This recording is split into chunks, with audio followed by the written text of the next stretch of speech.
কি কৃষি আমাদের দেশের সম্পদ। এই দেখেন হাতের কি স্পিরিট, সাবধানে কাটতো। এই দেখেন এই ছেলেটারে এই কিভাবে ধানটাকে আলাদা করা হয় গাছ থেকে। এত গরম এত রোদ বলার বাইরে গাইস, আমার কাছে অনেক আনন্দ লাগতেছে, যদিও অনেক কষ্ট, যদিও এত রোদ এত গরমের মাঝে আমি প্রিয় দর্শক শ্রোতা, কৃষি হচ্ছে আমাদের দেশের ওদেরকে একটু হেল্প করতে আইছিলাম। যাই হোক আলহামদুলিল্লাহ। আসসালামু আলাইকুম প্রিয় দর্শক শ্রোতা, সবাই কেমন আছেন? তো আজকে আবার নতুন একটা ভিডিও নিয়ে চলে আসলাম। এই দেখেন ওরা কিন্তু আমাদের দেশের, আমাদের এই সোনার বাংলাদেশের সন্তান। এই সোনার বাংলাদেশের সন্তানরা দেখেন কত পরিশ্রম করতেছে। আমাদের দেশের গর্ব, আমাদের দেশের সম্পদ কৃষি। এই দেখেন এই আমরা যে ভাত খাই, এই যে ধান, এই ধান কিন্তু এই ধানের থেকে কিন্তু আমরা চালটা উৎপন্ন হয়। হ্যাঁ, এই চালটা তৈরি হয় ধানের থেকে, আমরা যে ভাতটা খাই। দেখেন ওরা কিন্তু সোনার ছেলেরা, এই দেখেন হ্যাঁ কত পরিশ্রম করতেছে। ঠিক আছে, আমাদের যে কৃষি, আমাদের যে ফসল, এটা কিন্তু আমাদের দেশের একটা সম্পদ। ঠিক আছে, তো কাজ কখনো ছোটো হতে পারে না, কাজ কাজই। ঠিক আছে, এই দেখেন এরা, এই যে দেখেন এটা কিন্তু আফগানি একটা ক্ষেত। আফগানি বলতে হ্যাঁ 10 ঘন্টা বলা হয় আমাদের আফগানিকে। আর 1 ঘন্টা হচ্ছে আপনার 3 শতক। শতক যদি বুঝেন তাহলে একটু মিলাই নেন ক্যালকুলেটারে, আফগানি হ্যাঁ কত শতক হতে পারে।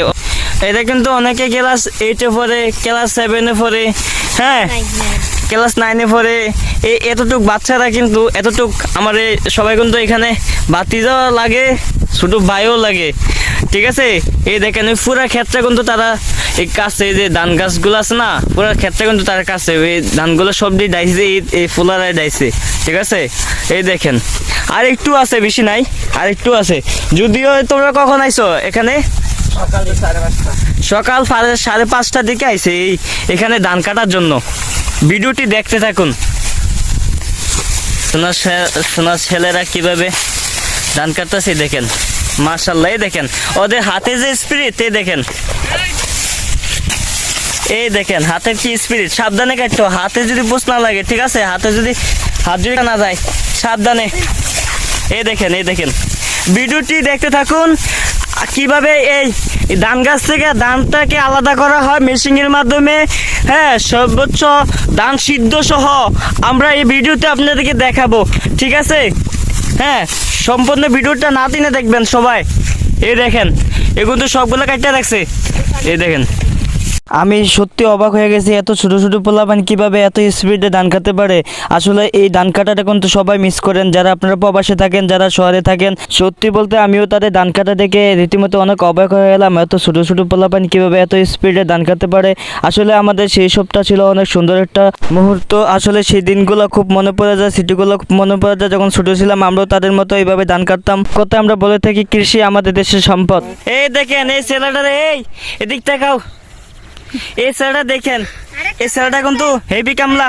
ছেলেরা দেখেন এই পুরা আফগানি, পুরা 10 ঘন্টা খেতে দে একদম হুতাই দিছে ধানের যত ধান গাছ আছে সব কাটটা। ঠিক আছে, দেখতে পাচ্ছেন?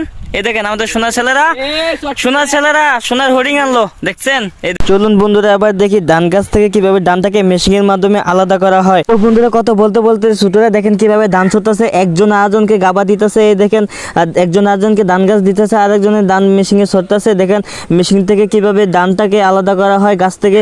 দেখেন আসলে সত্যি বলতে অনেক ভালো লাগতেছে ওদের এই কাজকর্ম দেখে। আসলে ছোটবেলা স্মৃতিগুলো মনে পড়ে যায়। তো আসলে কথা বলতে বলতে হঠাৎ করে আমাদের মেশিনটাও নষ্ট হয়ে যায়। তো পাশের বাড়ি একজন কাকাকে নিয়ে আসি, তো এদিকে কাকা আবার মেশিনটা ঠিক করতেছে, আর এদিকে আমি ছাতা নিছি। এত গরম এত রোদ বলার বাইরে গাইস, আমি পুরো ক্লান্ত হয়ে গেছি। তো এদিকে কথা বলতে বলতে এদিকে আমাদের মেশিনটা ঠিক হয়ে যায়। তারপর আমি মেশিনে উঠে পড়ি। আসলে আমার লাইফে ফার্স্ট টাইম আমি এই প্রথম মেশিনে উঠলাম, আর মেশিনে উঠে ধান গাছ থেকে কিভাবে ধানটাকে আলাদা করতেছি দেখতে পাচ্ছেন। আসলে আমার কাছে অনেক আনন্দ লাগতেছে, যদিও অনেক কষ্ট, যদিও এত রোদ এত গরমের মাঝে আমি ছোটদেরকে একটু হেল্প করতেছি, আমার কাছে অনেক আনন্দ লাগতেছে। তো অবশেষে আমাদের ধান ছাড়া শেষ। এই দেখেন কৃষি আমাদের দেশের সম্পদ।